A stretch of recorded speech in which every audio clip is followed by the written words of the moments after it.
Tommy, we are now at the conference finals point of the season. Overall, the playoffs so far have been wildly entertaining. We've had some all-time performances. We've had some drama. And here we are, LeBron James in his 12th conference finals. We'll get to that in a second. Denver, which I think has looked like the best team so far in these playoffs, matching up. And then on the other side, the surprising Miami Heat, also a play-in team like the Lakers, getting past the Knicks. And, of course, Boston beating Philly yesterday. I think we just start, before we preview a little bit of each conference finals, we start with Game 7 last night and just some general reacts. How about our boy, Jayson Tatum? What are your initial thoughts? We can run through the numbers. Yeah. I have thoughts. some anecdotes on just the significance of his performance. One thing I'll say is Tatum gets a lot of heat for inconsistency. And I recognize there is some inconsistency night to night. But more often than not, at the biggest moments, the guy delivers. It's very consistently. You cannot argue with 4 conference finals appearances in 6 seasons. Yeah. And he's been essentially the guy on all 6 of those teams and all 4 of those conference finals teams. So it's hard to be like, he's inconsistent. Okay, yeah, but more often than not, he delivers, and he delivered again last night. Most points, of course, in a Game 7 in NBA history. First player with multiple career 50-point playoff games. Only one player in the regular season or playoffs, this is ever, has had 50 points or more, 10 or more rebounds, 5 or more assists, 0 turnovers, and shot 60% from the field. The last time and the only time that happened was Michael Jordan against the Cavs in 1989. And, of course, Tatum did that yesterday. My last point I want to make, and then we'll get into some more stuff about this game. I've said this all season long. I said this at the beginning of the playoffs. I said this a couple times during the playoffs. Part of the reason I think that a lot of people, and myself included, didn't necessarily have Philly in that tier 1. We all recognized they were a title contender. We all recognized they had the capabilities and the talent and the coaching pedigree to win an NBA championship. The reason we couldn't quite put them in that tier 1 is because Joel Embiid's injury history in the playoffs, James Harden's history in the playoffs. And to win on the road in Boston in a Game 7, you need your 2 best players to be at their best. To win an NBA championship, you need your 2 best players to be at their best. Yep. Yesterday, we had Boston Celtics' 2 best players, because Jaylen Brown had 25, had a fantastic game as well. We had their 2 best players at their best. And for Philly, we had their 2 best players essentially at their worst. Well, and we should also note they were not at their best in Game 6 either. Yes. Those 2. So the 2 numbers before we sort of get to the analysis of yesterday, I wanted to bring up what you just mentioned. 0 turnovers, I thought was really interesting. Tatum outscored Philly by himself, 17-10 in the third quarter. He also outscored Philly by himself in the 4th of Game 6. I want to kind of go back to the end of Game 6 first before we get to yesterday.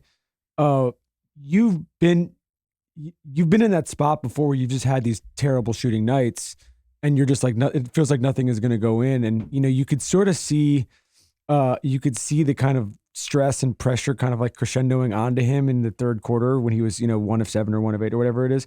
How hard is it just to get yourself out of that, forgetting even the stakes of it, but you're just like, this is not my night. They need me to hit these shots. Yeah. Even the game before prior, right? He was getting off to these ridiculously slow starts from the field in the first quarter of back-to-back games. There's I don't know if the word is pressure, but there's a mental toll that can have on a player. I know I lived it. I've seen it happen with other teammates, with other competitors, right? There's a mental toll to that. So it requires a level of mental toughness, a level of confidence to then step up in the fourth quarter when you've had back-to-back awful shooting nights. What he said after the game is so important. after Game 6. He said, I'm humbly one of the best basketball players in the world. Now, that might not seem a humble declaration, but I think the sense of self, the sense of one's talent, it came across to me as awfully humble. Did you think the flagrant foul yesterday was a turning point? In retrospect, it was. I don't think that's what was the effect of that? Well, so they were down 8. They were down 8. They were down 8 with 10 minutes left in the second quarter. They go on a 7-0 run right afterwards. I mean, I guess to your point, I think what's more important is what the fuck happened in the third quarter. It was 85-53 after that foul. Yeah. Oh, so that foul contributed to being down 32. I'm trying to connect the dominoes here, and I can't. I think it's one play. I think what it is, and you could sort of sense it at the time, was, PJ was playing great. James and Joel were obviously sort of not really rolling yet, but it started to feel like one of those road Game 7 games where the team was playing with house money a little bit. Mm-hmm. And besides Tatum, none of the other Boston guards had shown up yet. So Brogdon, White, and Smart were either scoreless or they had 2 points or something like that at that point. And it just got them back in the game. Tatum had 30, 30 in the first half. So he was going crazy already. But it just felt like it got them back in the game. I think to your point though, the bigger question is 33-10 in the third quarter. How does that happen in a Game 7? When I should say, we've seen it now twice, a version of this twice in a weekend. So it is happening frequently. But how do you, if you're on that Philly team and you're in the middle of a run like that, what do you do to try to calm the bleeding a little bit? Right. A few things on this. So going back to a single call, which I felt at the time was fairly inconsequential. The ball was going out. It went off Harden. That was the initial call. Yeah. Out of bounds. It was going to be Boston ball anyways. There's a foul. You get two free throws out of it, and that's it. It's a 2-point play. It's not like Harden got an and one, and then they called the push off. It wasn't a switch. It didn't feel like, in terms of, we talk about 4-point, 5-point swings where you got a fast break, you turn the ball over, the other team comes down, hits a 3, right? That to me is that's an opportunity lost. The ball went off of Harden. I didn't feel like that was what happened. I think it was Tatum just going nuts there, right? Extending the lead.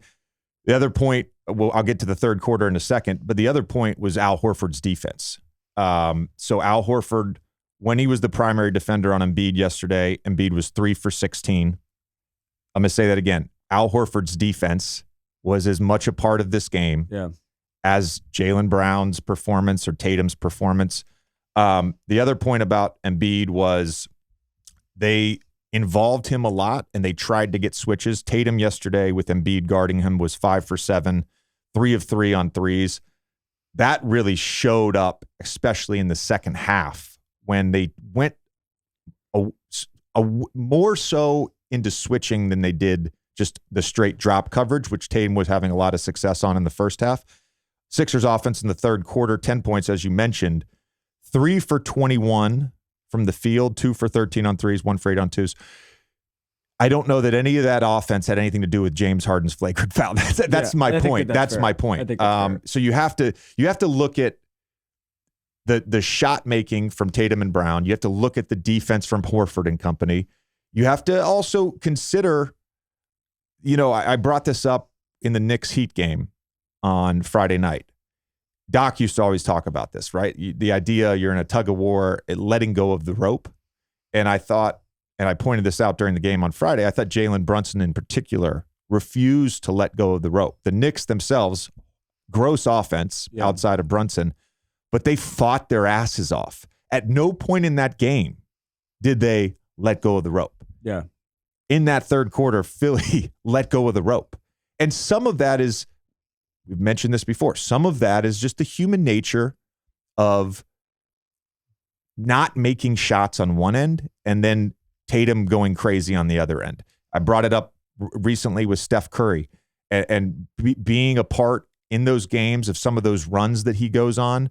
They're demoralizing. They break your spirit. And I think that has more to do with it than what I deem to be a largely inconsequential flagrant foul on James Harden. Yep. This is not an excuse. This is more just an observation. I want to go back real quick to, before we get to the conference finals previews, I want to go back real quick to something I said earlier about your best players having to be at their best. And I think as a fan, as a friend, I feel bad for Joel because it's this time of year, 21. He played through a meniscus last year, a shoulder injury, a facial fracture. My first year with him, he had a facial fracture to end the regular season, missed game one of the Heat series. So he's out of rhythm now. He hasn't played. All of a sudden, you're asking him to go play against Boston Celtics in the second round. My second year there, he gets sick during the Toronto series. This year, battling through this knee injury. Like, I just feel bad for him. And it's not an excuse. The production drop, Embiid, it was the largest drop by an MVP in terms of points per game from the regular season to the playoffs this season. And he had a similar production drop last year in the playoffs. It's because he's playing through injuries, and it's just unfortunate that these things keep popping up this time of year. Yeah. Last point, and then we'll move on. Everybody, if you haven't already, go check out a recent episodes of Islands in the League where I talked about the MVP and postseason success.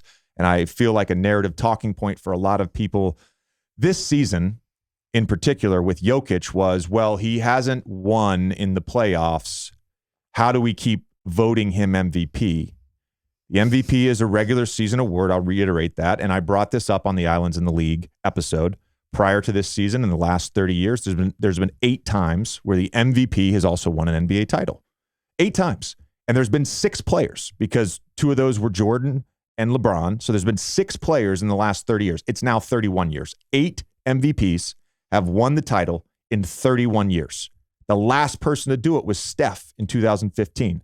The MVP is a regular season award based on that regular season. Let's just all keep that in mind when we get into the narrative and bullshit discourse next season. Okay? Yep. Can we all do that? Thank you. I think keep it in mind this week too. I don't think Joel, you can criticize his playoff performance, but he had an MVP season. He absolutely did. He was a deserving MVP. Like those things aren't related. Yes. Yeah, they're not related. They're not